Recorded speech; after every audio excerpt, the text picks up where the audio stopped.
Actually સાહેબ અમે એક પ્રસંગમાં ગયા હતા મારા બેનના ઘરે. ત્યારે બપોરે બેનનું ઘર મારું દેવનગર છે અને મારા ભાણિયાના વાઈફનું છે ને આજે સીમંત હતું. ત્યાં અમે બધા આખા ફેમિલી ઘરના ગયા હતા. ત્યાર પછી મારા કાકી ને કાકાને બધા ઘરે આવ્યા હતા. એકચ્યુઅલી હું ત્યાં જ હતો. ત્યાર પછી એ લોકો 3 વાગ્યાના આજુબાજુ ઘરે આવ્યા હતા.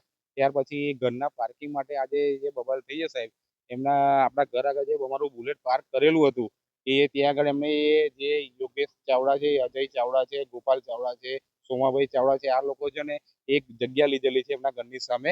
એ ત્યાં આગળ સાહેબ એક ગેરેજ કરેલું છે. હવે ગેરેજમાં સાહેબ એવું છે, ઘરની જગ્યા પર ગેરેજ કરેલું છે. હવે એ બપોરના ટાઈમે મોટી મોટી બસો લાવે છે, મોટી મોટી ગાડીઓ લાવે છે, મોટી મોટી ફોર વ્હીલર લાવે છે અને બપોરે આવીને આ રીતની ઘણી વખત હેરાનગતિ કરે છે. હવે 2 દિવસ પહેલા બી અમે જાણ કરી હતી કે સાહેબ અમે કે બપોરના ટાઈમે જે તમે આવો છો તે તમે હોર્ન વગાડો છો, તમે જે રીતે તમારે ઘરનું જે ઘર રહેવા માટે તમને ઘર આપ્યું છે એ જગ્યા ઉપર એમને ગેરેજ કરી દીધું છે સાહેબ. તો આજે એ ઘટના બની છે. તો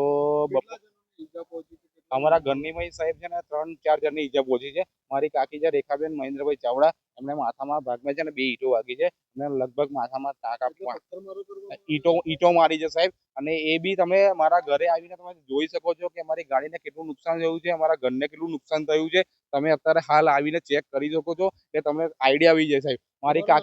મારું નામ ચિરાગ સનાભાઈ ચાવડા છે.